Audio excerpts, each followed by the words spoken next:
Hello guys, welcome back another video. Today in this video I'm going to show you how to cancel ASB bank credit card. So all official steps you can see on your screen. So there are two methods by which you can cancel your account. That is, first method is you can visit your nearest ASB or branch.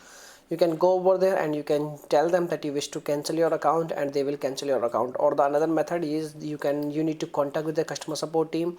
So as you can see, you need to contact on this number. As you can see on your screen, this is the phone number, and once you dial this number, you need to contact them and you need to tell them that you wish to cancel your account and they will cancel your account. If this number is not reachable, in that case what you have to do, you need to dial these numbers. As you can see, this is the another number, and this is one more number, and this is one more number. Okay, these three numbers you can choose any number, and once you get connected, you can tell them that you wish to cancel your account and they will transfer your call according to your need, according to your department, and they will guide you each and every step by which you can cancel your account of credit card, and that's it.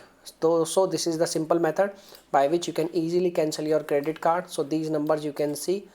Okay, so these are the numbers and you need to contact with the customer support team, and that's it. So this is the method by which you can cancel your ASB credit card. Okay, so thanks for watching this video. Bye bye.